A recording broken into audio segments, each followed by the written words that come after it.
I'm always curious about, I'm happy with my cello. It's good to see what's out there.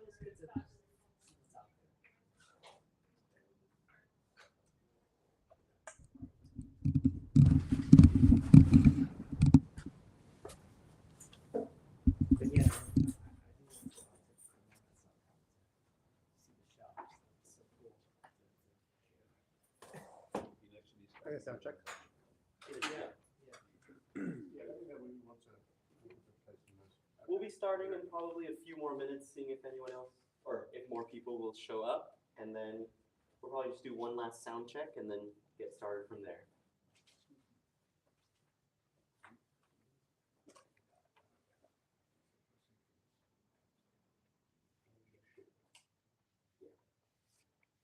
You happen to bring your cello? No, I didn't. Deliberately. I brought my bow. That's it. Right. Try each of the instruments. Sometimes it's interesting to hear players' instruments, and of course they're more used to it, so they usually attack it a little more bigger. But it's still interesting to hear. One year we heard a Strat, and of course it blew away all the other instruments.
do a Sure. sound check.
Okay. You can give me a couple of notes that are about as loud as you'll do.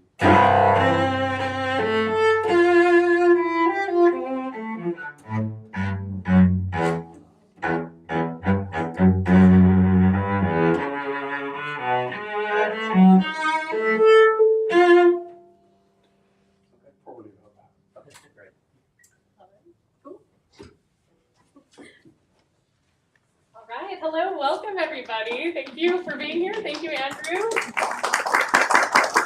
I think we're ready to get started now. Thank you so much for joining us here at the Metzler Violin Shop. My name is Julia Metzler, and I'm the daughter of Thomas Metzler, the shop's owner. And I'm using my notes because Tom was supposed to be doing this. He's feeling a little under the weather tonight, so I'm filling in for him and welcoming you on his behalf. We're so excited to have you here for the first of 2 evenings focused on the incredible history of violin making in Cremona, Italy. We're lucky to be joined by 2 representatives from the Consortium of Italian Luthiers. We have Barbara Tonani and Giorgio Grisales, and Giorgio is the president of the Consortium of Cremonese Luthiers. He will be sharing his experience and his insights. Giorgio's own instruments are a part of this collection, and we're thrilled to have him guide us through them. This collection will be here with us for the next 6 weeks before heading back to Italy. After tonight's event, you'll be able to try the instruments in our practice rooms, and if you'd like to spend more time with them, you can check one out for a loan for up to 3 days, and try it out in your home and in your own performance spaces. All of the instruments and bows are available for purchase. A couple quick housekeeping notes. Please make sure your phones are on silent. And if you parked in the church lot, you might want to move your car now because they will lock it at night. We're thrilled to have cellist Andrew Shulman with us tonight, who will be demonstrating the instruments. Andrew is a virtuoso cellist and conductor, currently serving as principal cellist of the LA Chamber Orchestra and professor of cello at USC. You've also definitely heard his playing on soundtracks for film and television. Andrew will demonstrate each cello and bow for about 4 minutes, And if time allows, we'll take requests for side-by-side comparisons. I'd now like to welcome Giorgio Grisales up to give us a few remarks about the Consortium of Cremonese Luthiers. Thank you for being here and enjoy. Thank you for everybody, and thank you for coming here in Metzler Violin shop. I'm Giorgio Grisales. I'm the president of Consortium of Violin Makers from Cremona, and we carry here this good exhibition over 50 instruments. This is quite heavy work to do to carry these instruments here from Cremona, from Italy. So basically, our consortium is the way to Cremona have to preserve the historical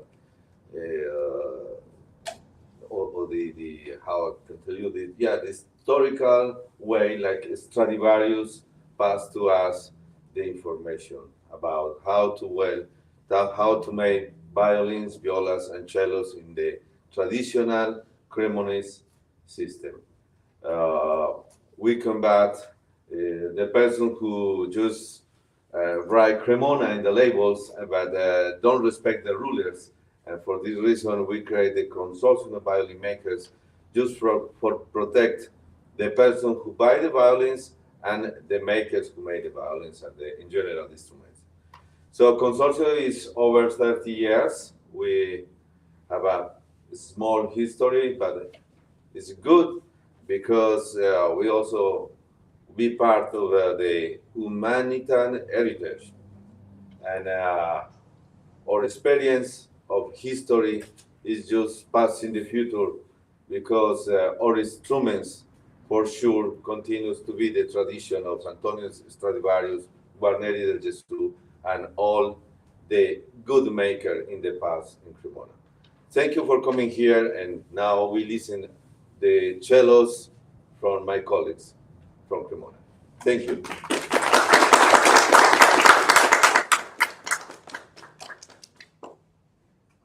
All right, so our first cello today, which Andrew was already holding, is from the maker Stefano Conia, made in the year 2023.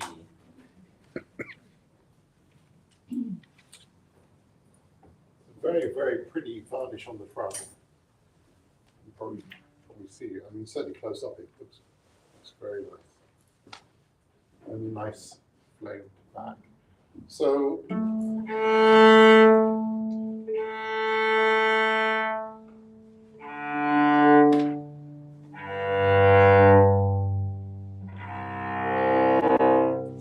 the strings feel, the top strings feel very responsive.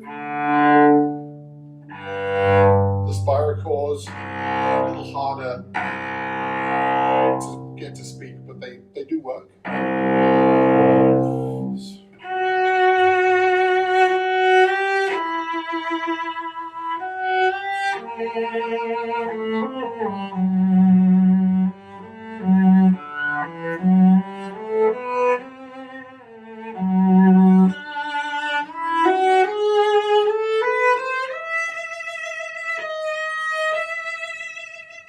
Top strings feel very easy. It feels really nice to actually play on.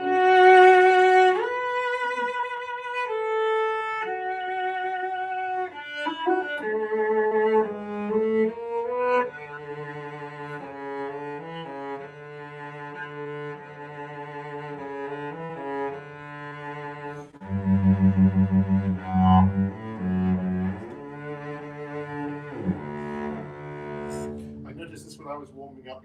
I don't know if you can hear that from where you are. There's a slight rattle.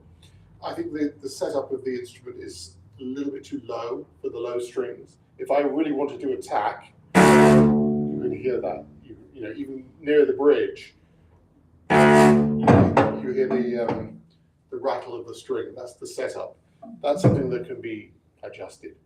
I'm noticing also that the feet of the bridge are not quite aligned, so that's something that it may need a new bridge to really get the best out of the instrument. It looks very, very nicely made. The quality of the sound, if I play a little less so we don't get that slap bang.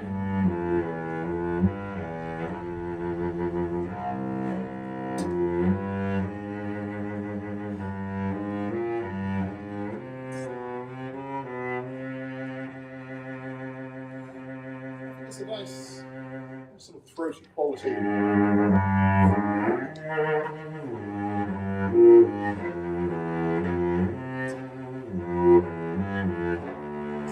even there, and a mezzo forte, you hear that slapback. So that's the setup. That's not the instrument.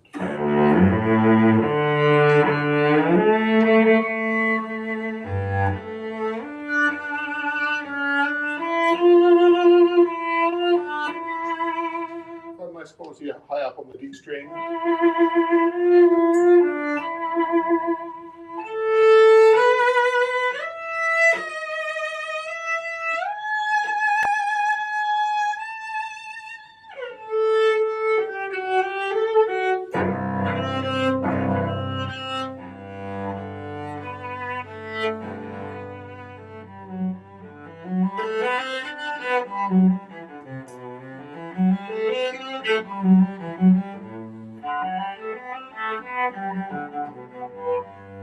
So the instrument speaks quite nicely, and it's very easy to play.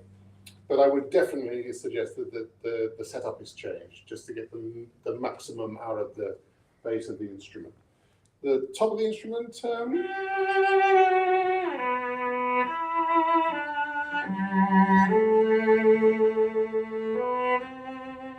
a nice quality of the D.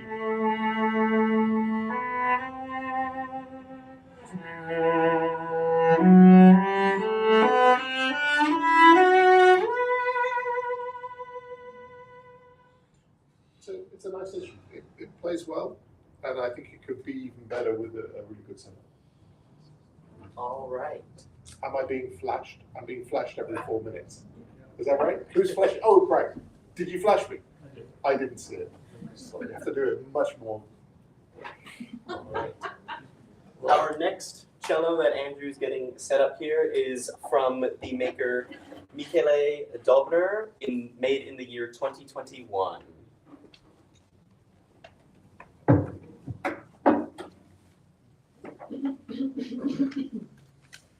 It's amazing all the different end pin mechanisms they're using nowadays. This is what I've never come across before, and there's another one which I tried, which is extraordinary. But I'll show you that later. So, right, this is.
Much better set up. You can see I can really get into the string, particularly the C string. Really dig in without like getting that slap back on the C.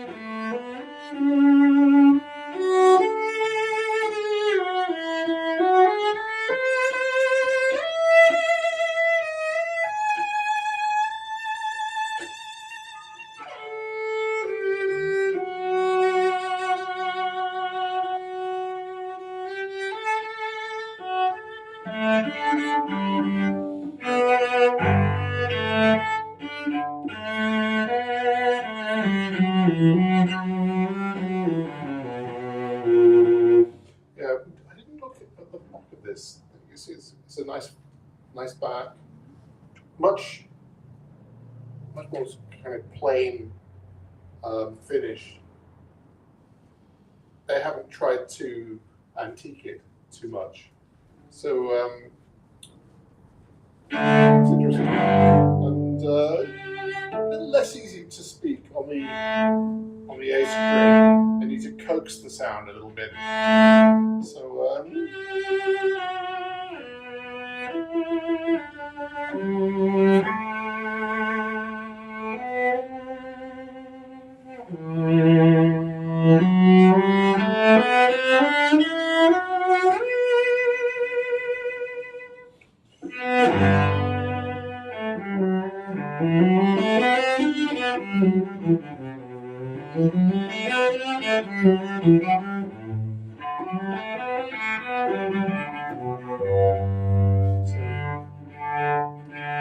it's not quite as easy as the previous instrument to actually make the sound, but again, that could be to do with the setup.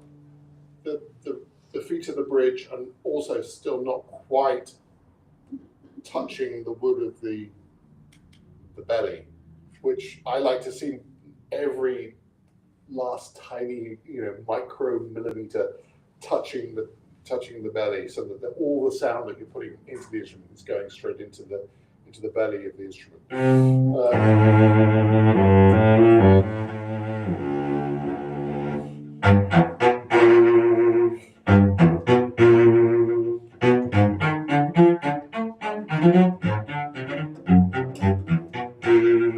Yeah, an interesting sound. Not a particularly complex sound. That's my immediate impression of it. A little bit difficult to play, but much better setup. So, did you flash me? You did. Shows how much I notice the audience. All right.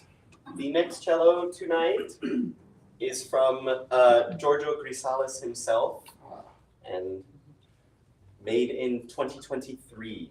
And this endpin, I've never seen this style of the endpin. This is really interesting. It's a completely different. Am I loosening it or am I doing it up? Yeah.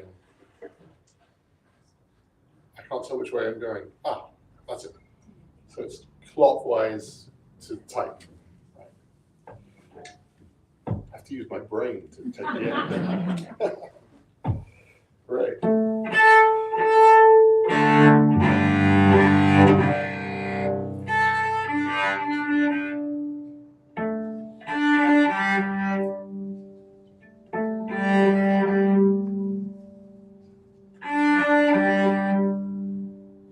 So I love the antique effect. It's very, very pretty, and this back is very complex.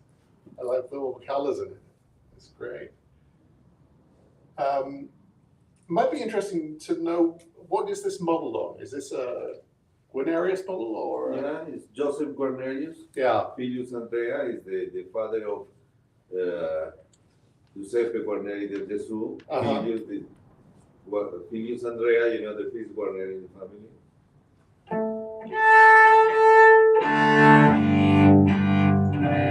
This feels a much bigger sound. And also, it's very well set up. I can see the feet, everything is touching the belly.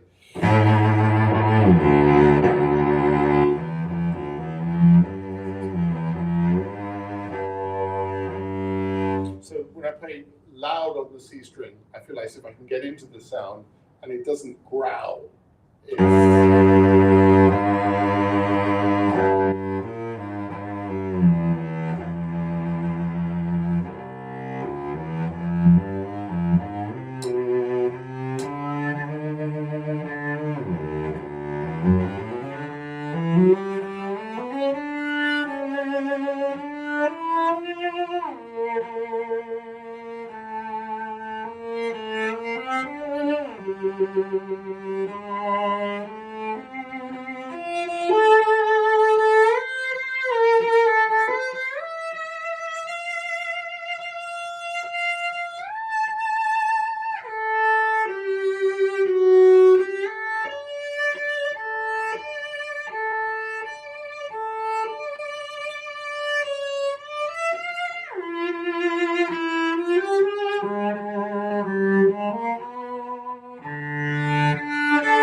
sink into the instrument more.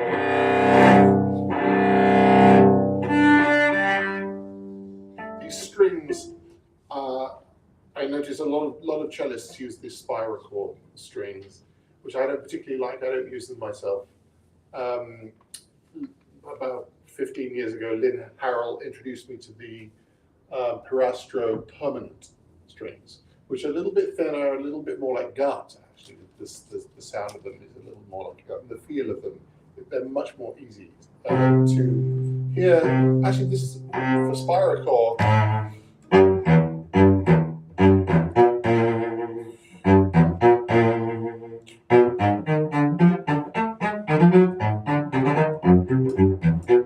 For spirochord, actually, they do speak very well on this instrument. You know, when you're playing chamber music, you want to be able to do a.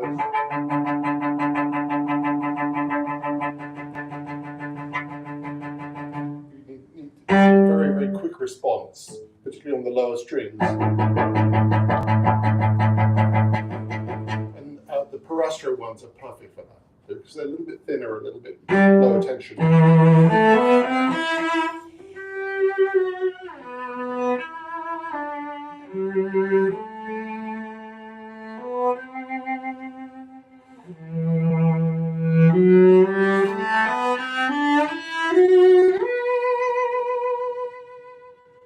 One really important thing is, I mean, what I spend most of my time doing is obviously concerts, a lot of chamber music, but also a lot of recording. And when you're recording, the microphone picks up everything. So you need an instrument that is really easy to play and that is responsive. You don't want any of that sound getting through to the microphone. So you need something with a purity.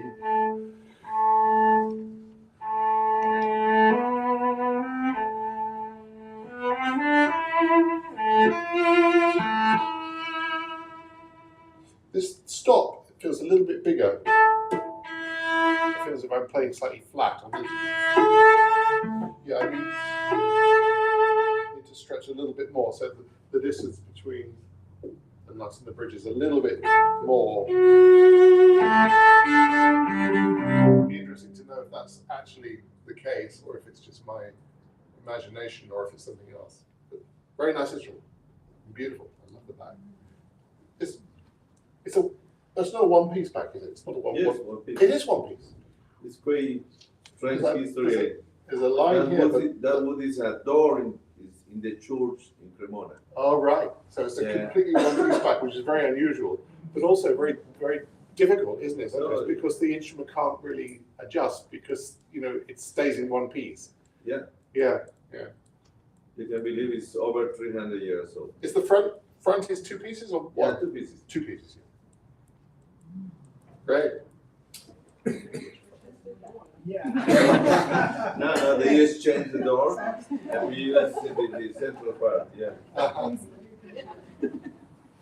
My own cello, the one I play on, is made by David Rubio.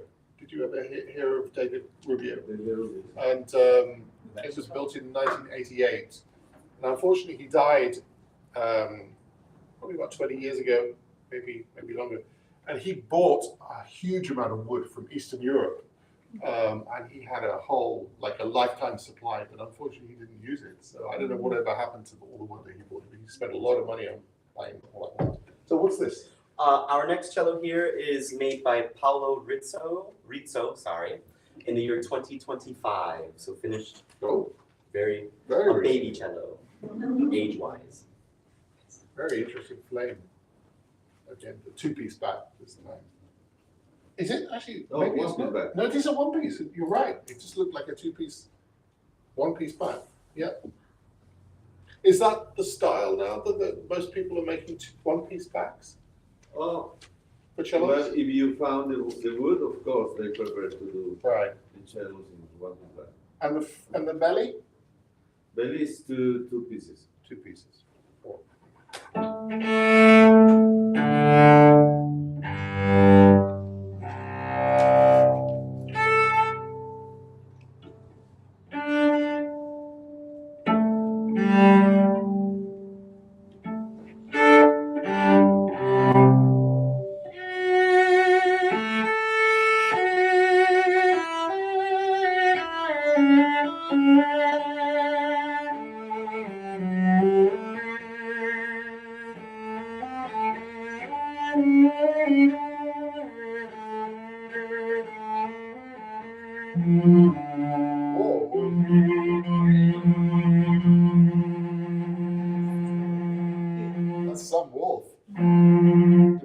like it.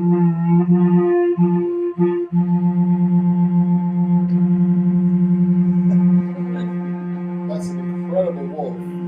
That's often a sign of a good instrument, but who knows? You know, I can play that note, maybe not.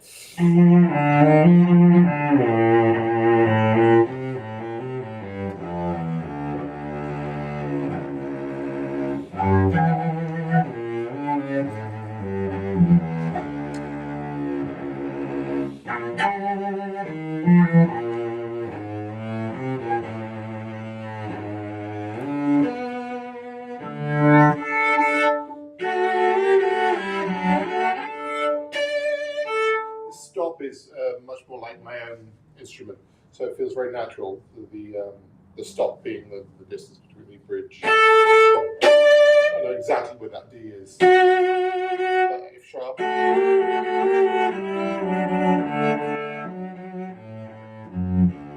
Because the bigger the instrument, the more the stop matters. I'm sure you know all you cellists know this, but you know the smaller the instrument, the more microscopic the stop is. But the basses as well have a could be a huge discrepancy. So this is.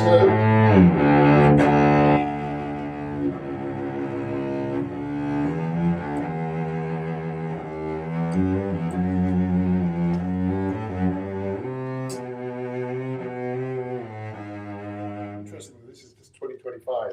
It's very, very interesting instrument. It speaks well. Little again, these strings need a lot of coaxing.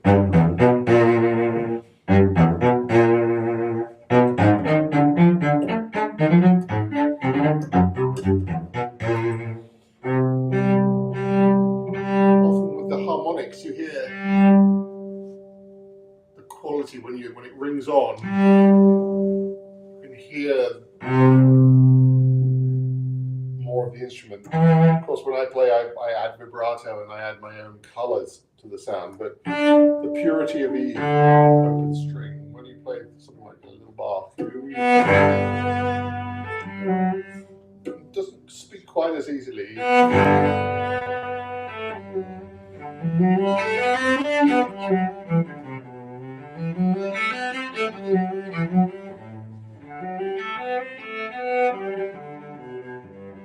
So I'm having to work quite hard to make everything speak. I'm adjusting all the time to make that work.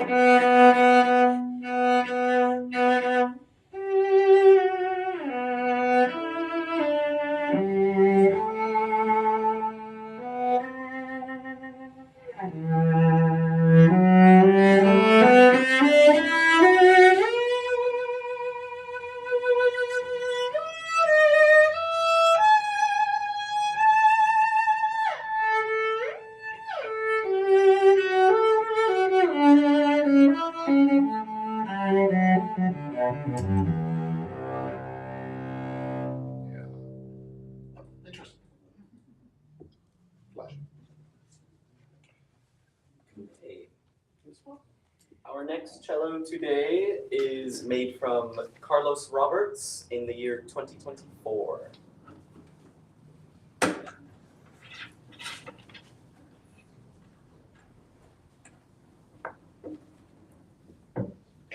So another one-piece back. Very pretty.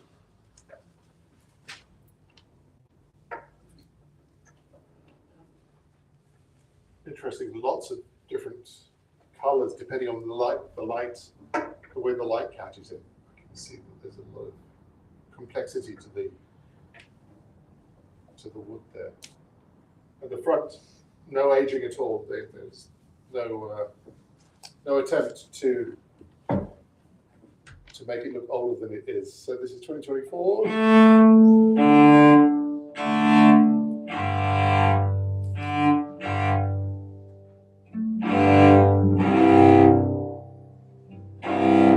This immediately feels like a very big sounding instrument.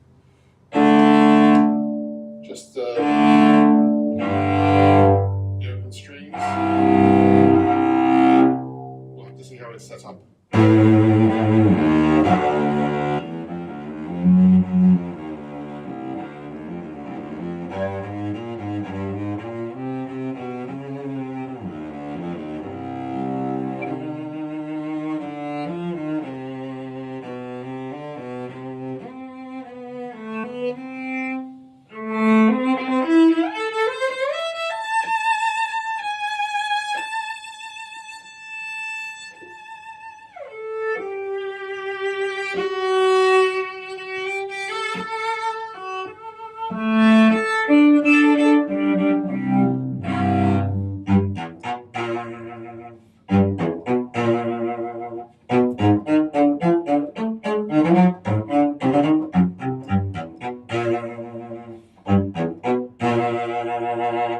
Kind of speaks fairly well. Yeah.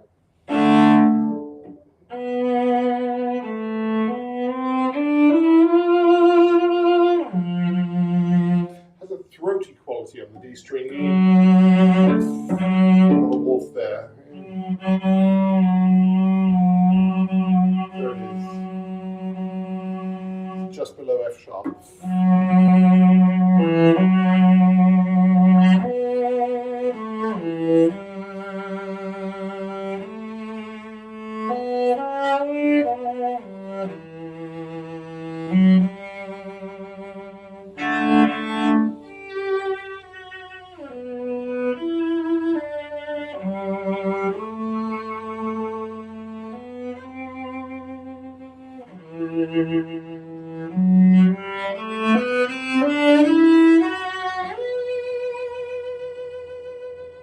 There's an interesting quality to it, I think, this one. Again, I'm not wild about the strings, but I think that with a little tweaking, and also the fingerboard is much too long on this one. If you look at the way the fingerboard, so that is where the fingerboard should end, where my finger is.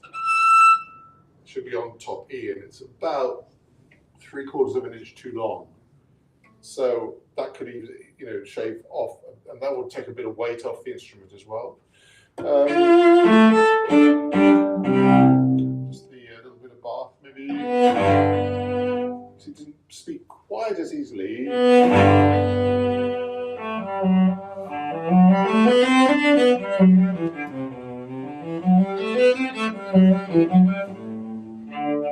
Things like that. I have to coax that sound. It doesn't.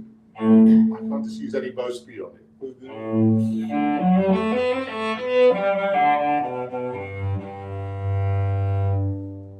little fuzziness in the G. That may again be the string, because the strings tend to, complicate matters. Spiracore, I would avoid. Anyway, very interesting. Very interesting.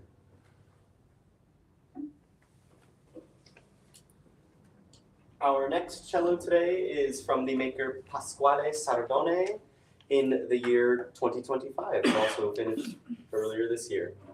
Also has one of these crazy end pins. You have to know your clockwise and your anti-clockwise.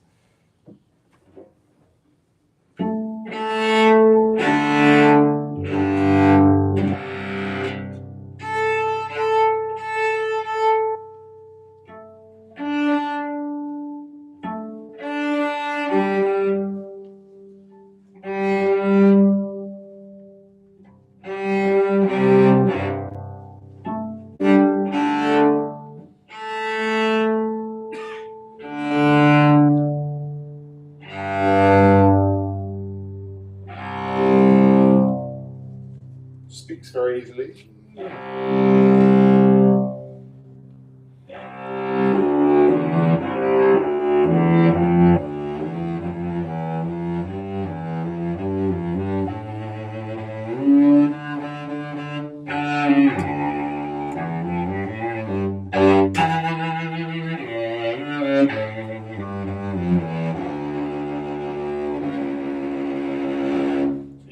Dig into this, and it doesn't fight back too much.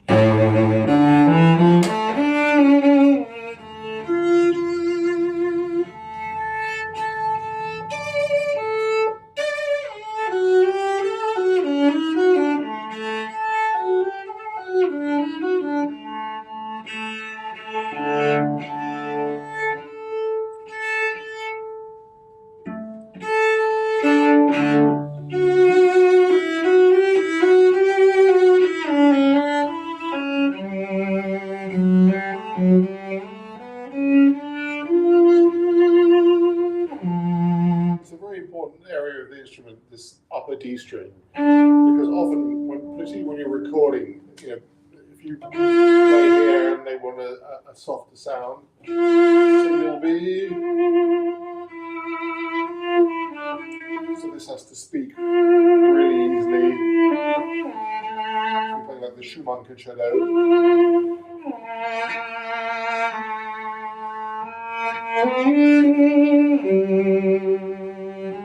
So you really want that to be a nice throaty, very easy quality. It's like growly, spiral sound. So like that. You don't get that at all with the Pirastro permanent.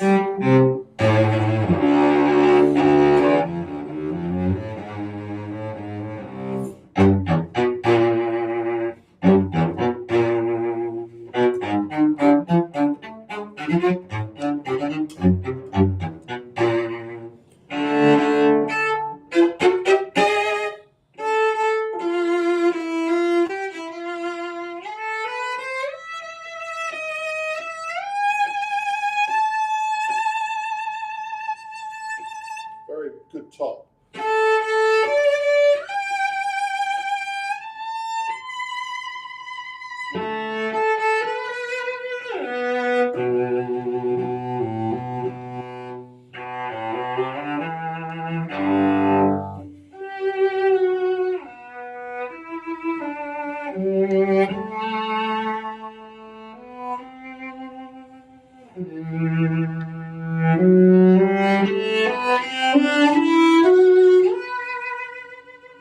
And some Bach. See, the G doesn't really speak. There's a surface quality to that. I really want to get into the string to get that to ring, but I don't like the sound of it.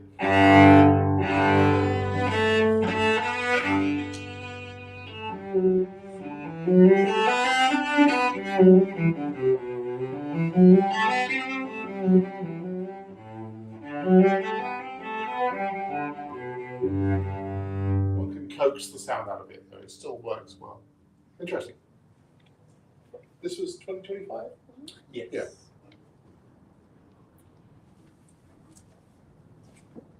Our next cello tonight is from the maker Angelo Sperzaga.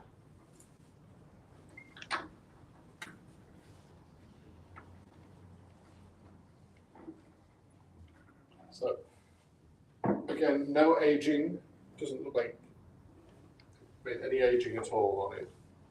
It's just exactly two-piece back.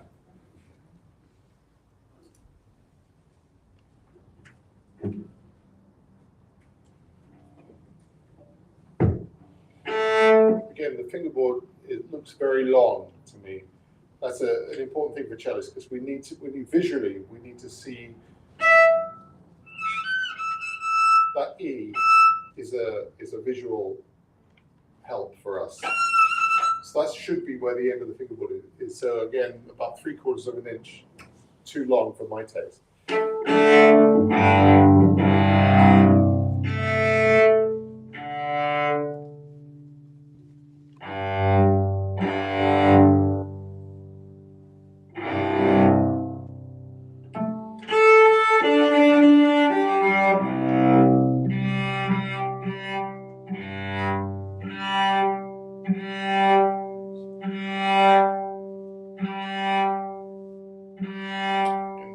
Metallic to me, the harmonic.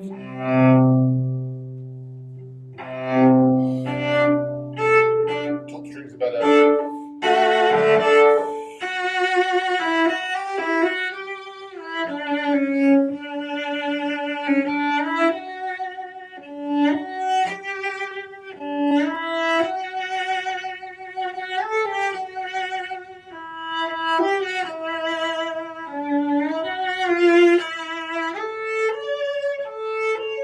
This stop is a little smaller, interesting. So my D is there. So there's a little smaller between the bridge and the nuts.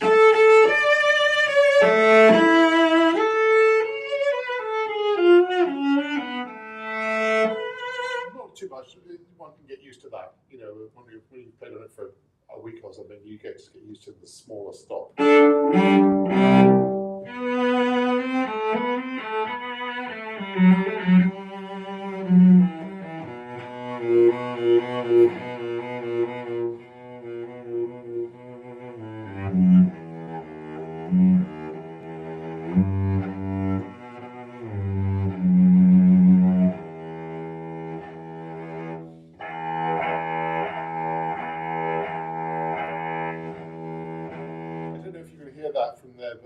I change my bow, you hear a little thing. So when you're playing a melody like the Brahms, you might know, it kind of gets in the way of the legato. If you work really hard,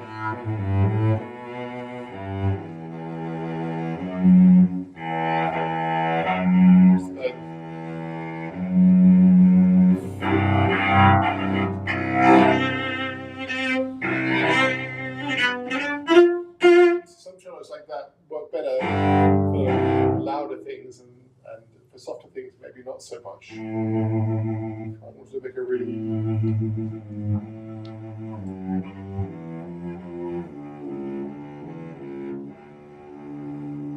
to get lots of air in the sound.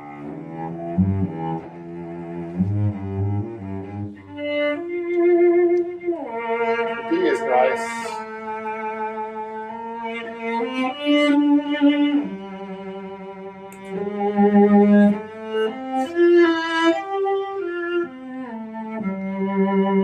Again, I'm not used to the stop.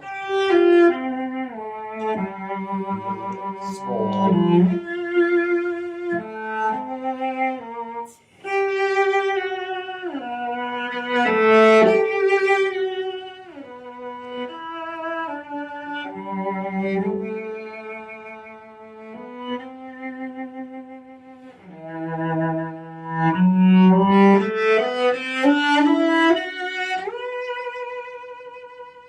Possibly thinking, make my hand smaller to cope with the stop.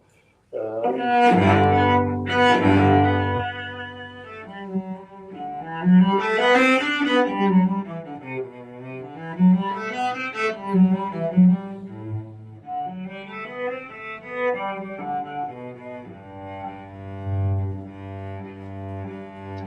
string is not helping, but I think with a different string it might be quite nice. Yeah. Okay. Our next cello tonight is from the maker Diego Talle in the year 2024.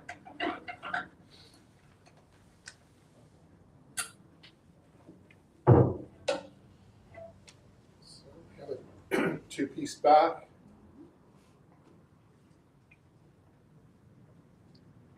Again, no aging, which is interesting. I kind of prefer that My Own Cello by David Rubio. He never aged it.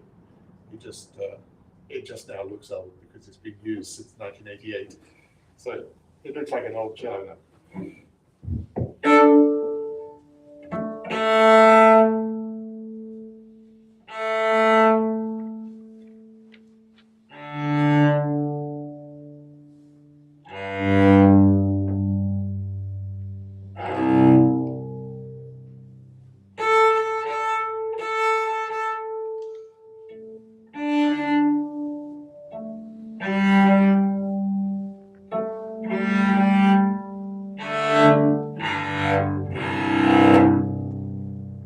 Speaks very easily, I think.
You see how it's slightly different the way I can actually coax the sound out of the lower string.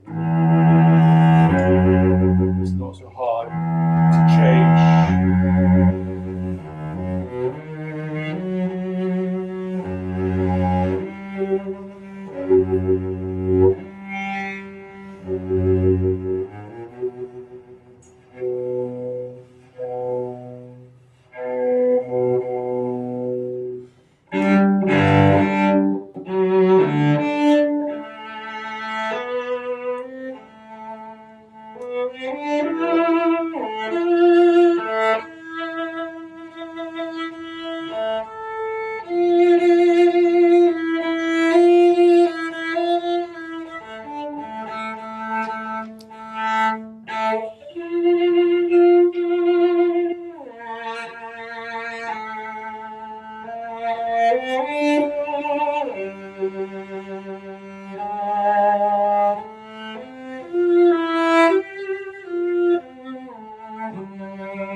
The stop feels right on this one.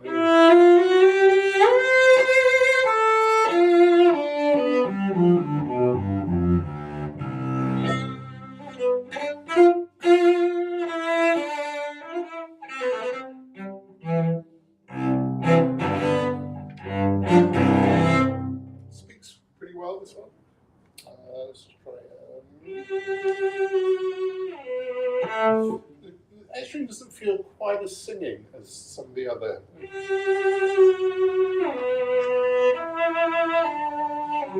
It's holding back.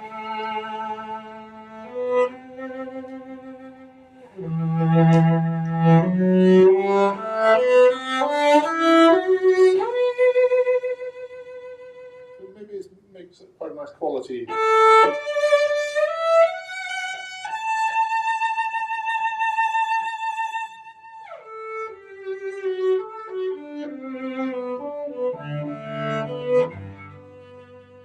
The D string is nice.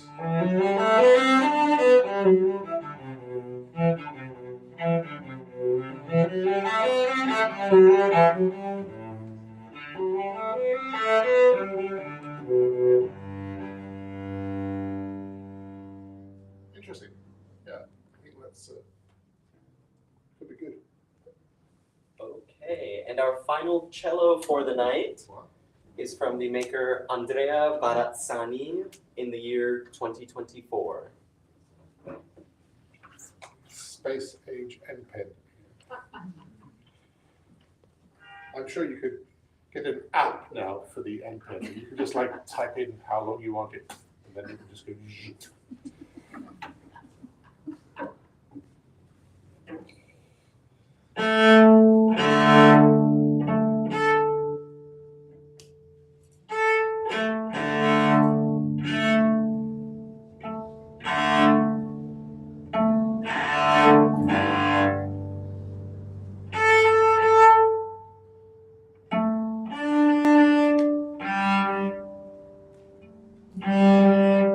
So, two-piece back, slightly aged. You can see they've made the varnish a little different colours there, and the front as well. You can see here ribs.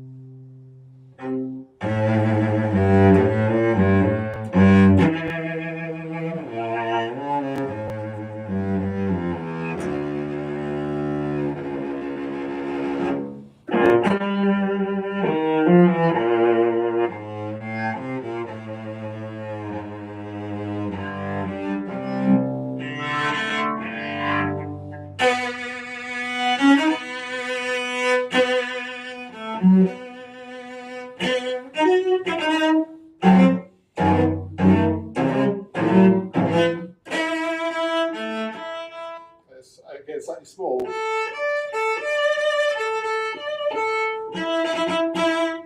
My E is there.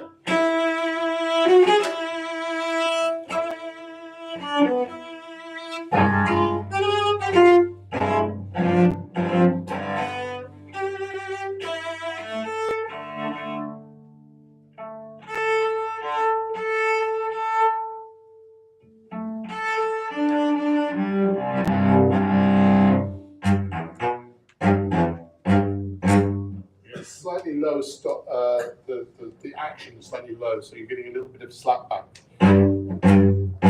Hear that? I'm playing quite near the bridge, and I'm still getting slap back. So I can play quieter.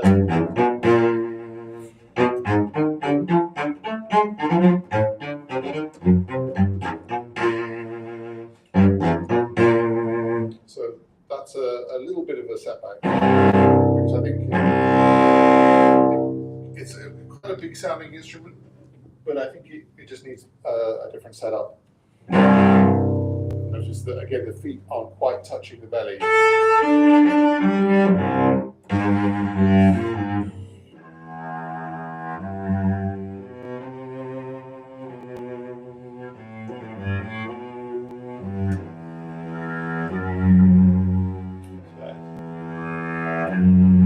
You have to work quite hard to get the each, and maybe a wolf note.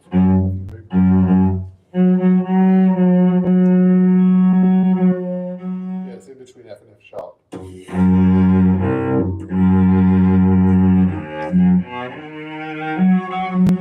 There it is.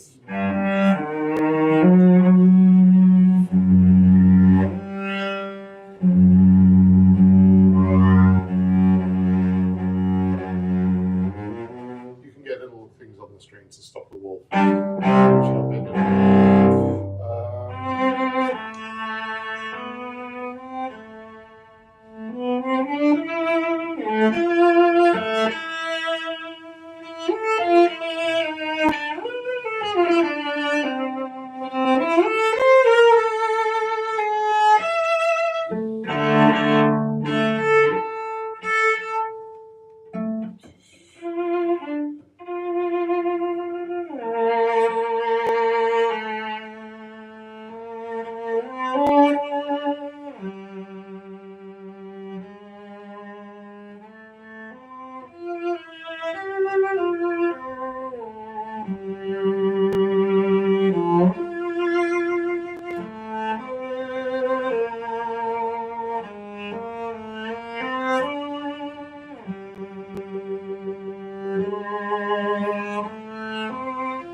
Speaks quite nicely, I think.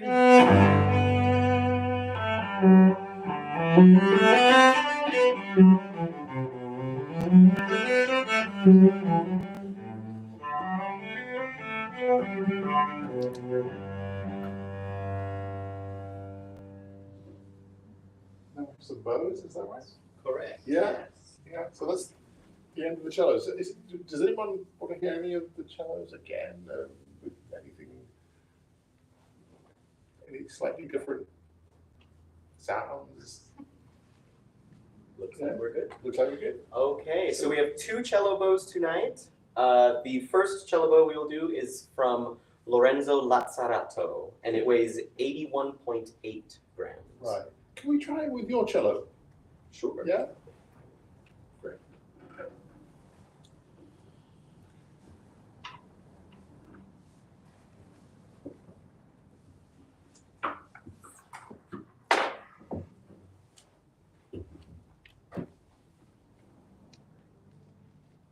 Cello's on its way.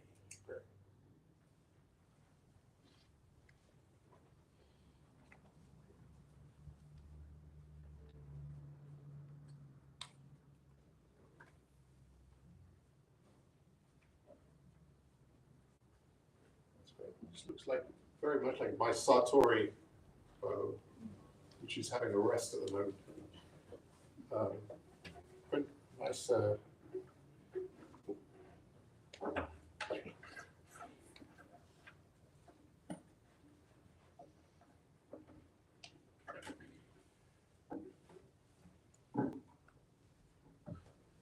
as you maybe I'll just play my bow to begin with, and then you can hear the difference between the two.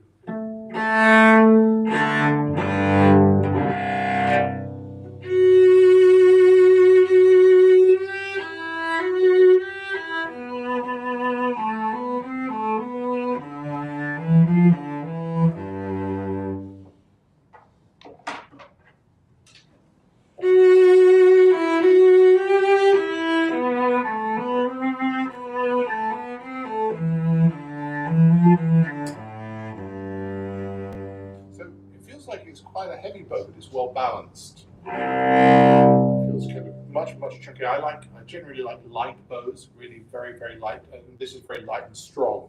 But this feels like it's got a lot of wood in it, but it's well balanced. It doesn't feel heavy.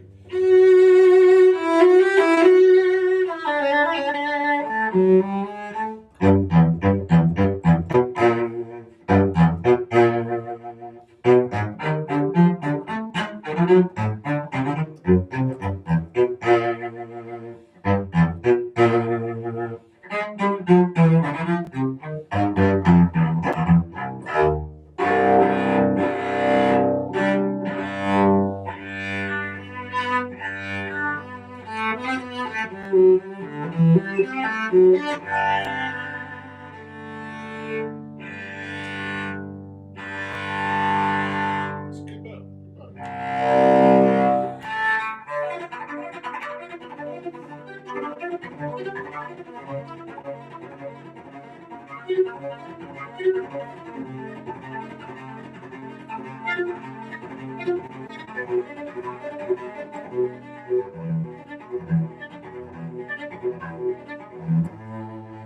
Quite responsive.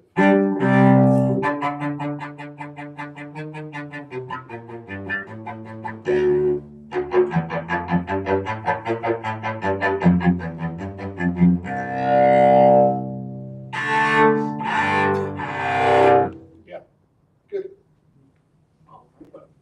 And the other bow for tonight is from the maker Arturo Ponce, and it weighs 84.8 grams.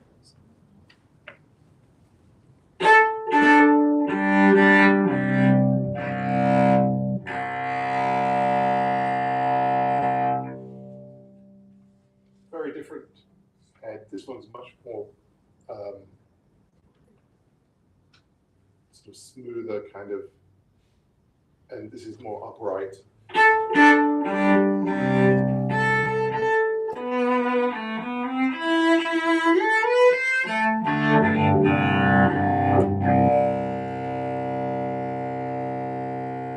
It's good strong bow.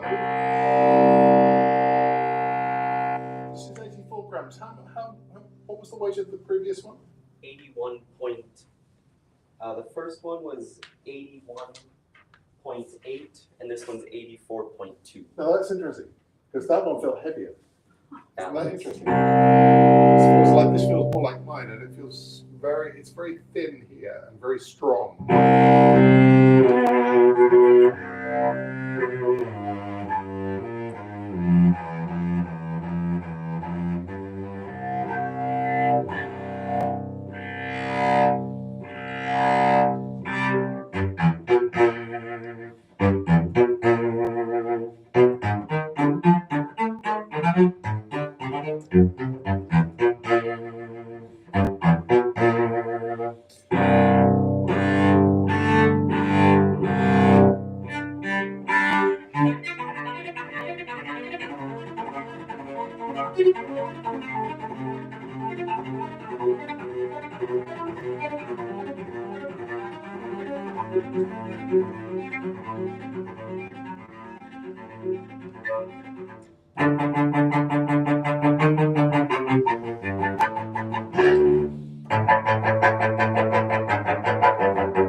Stay in mine again because it feels again it's similar bow.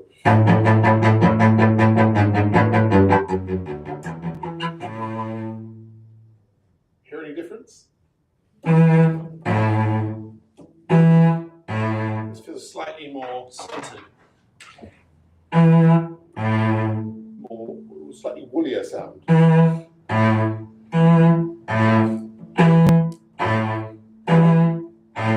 course, the hair makes a big difference. This looks brand new hair that hasn't been played in yet. So that can also make a difference.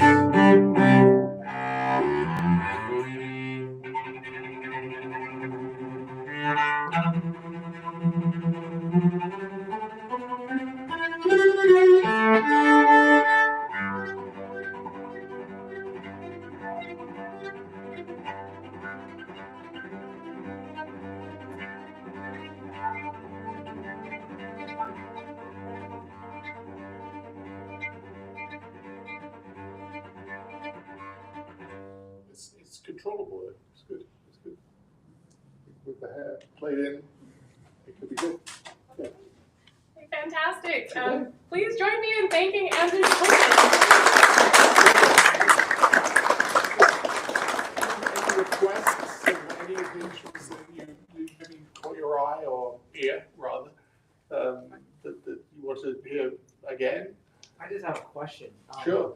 I mean, out of all these instruments, and then I guess the many instruments that you've handled over your lifetime, like, I don't know how, like, especially if it's like, you know, for instance, like older instruments and like newer instruments. What are your thoughts about like just like sound quality and like, you know, I mean, I know that's very quite objective. You know, Yeah. question. Well, I mean, I play on a relatively modern instrument. I play on an instrument built in 1988. And it hasn't changed much. It's interesting. When it was first set up, I used it almost immediately. I was in England, living in England at the time. I came over to Boston for a competition, the piano competition, and I played it, and it had literally just been strung up 2 days before, for the first time. And I played it, and people came up to me and said, "Oh, what's your instrument? It sounds like a good thriller." Or this, no, it's a brand new instrument. And anyway, to cut a long story short, I won the competition, but on that instrument. And David was so pleased because, you know, it was one of his brand new instruments. But the instruments I've tried over the years, there's one instrument that I prefer to my own, which was actually a Betts, an English cello, Betts, B-E-T-T-S, which was a fantastic cello, which used to belong to the principal cellist of the London Philharmonic. When I was principal cello at the Philharmonia, I was trying to buy it from him, but he wouldn't sell. So, and he never did sell. So. But yeah, you know, I think that there's you know, obviously there are some great old instruments, and some of them have an incredible depth. Funnily enough, I did the Schubert Quintet once with Ralph Kirschbaum. And he had a Montagnana, and he didn't know, but my Montagnana that David built was modeled on that. It was exactly the same instrument. And I kept sort of nudging him and said, "Notice anything about the instrument?" You know, he didn't. He couldn't tell because you know, it hadn't been aged or anything like that. But you know, the older instruments I think gain a lot of depth over the years, and also, you know, the more you spend time with it, you find out which strings suit it, and you know, which bow suits it, and you know, often instruments will be great for concertos. They'll be loud and big sounding for concertos, but for chamber music, you'll want something that has a little bit more finesse and a little more kind of subtlety to the sound. It doesn't need to be quite so loud, and particularly in the recording studio, you need that quality. Quality is absolutely the utmost because you can always turn something up with the microphone. So there's lots of different aspects to what kind of instrument you need. I find my own. I don't like switching cellos very much, even though I've switched 9 times this evening, because I've got so used to my own. I just know the quirks. I know the nuances that I can do on it. So I like to stick with that, whether it's for a concerto or for a recording, you know. And if for the concerto they say you're not loud enough, that's too bad. You know, by the recording, you know. But you know, that's the thing. You know, the older an instrument gets, the more the person who's playing it can get to know it and to, you know, get it to its absolute best. You know, with the strings and things. I really don't go for these spiral chord strings, but as you really tell. But no, I think it's fascinating that there are so many great new instruments about, and they are, I think are, can be equally as good. And even after just like 20 or 30 years, they've aged enough. They've settled. Everything is settled because things change. It's a living thing, and everything settles down, and this piece of wood gets used to being next to that piece of wood, and everything. It just vibrates more together. It's a very interesting thing, and there's some really great makers. I found it very interesting to try all these from your Cremona school. It's fascinating. I think it's fascinating. But yeah, I think there's some great instruments about now, new ones. I will say we're kind of nipping on the heels of the Oh, viola event now, sorry. which no, totally fine. But we do have a reception out in the patio, so I would love to encourage this conversation to move out to where you can have some wine as well. And if you are planning on joining us for the viola event, just feel free to still go get some snacks, and we're going to kind of transition over at this point. I did want to mention one thing as you're packing up. We have a raffle. So if you look around, you'll see QR codes. Go ahead and snap a picture of that because we're raffling off some strings. So nice high-end strings. Maybe not the ones that you don't like. What did I forget? I don't think they are. What's that? Oh, that's right. I'm sorry. And you are welcome to try some of these cellos and bows. In the other building, we talk to anyone who's wearing an apron. Well, you can talk to me too. I'm not wearing one. And we can set you up in a room with the cellos that are interesting to you. All right. Thank you so much. Thank you, Andrew. Thank you.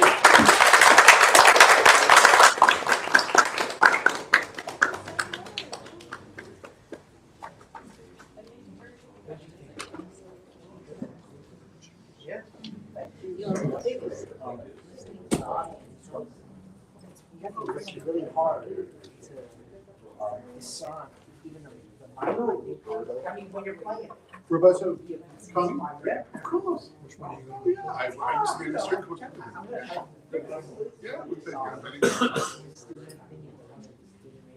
Well,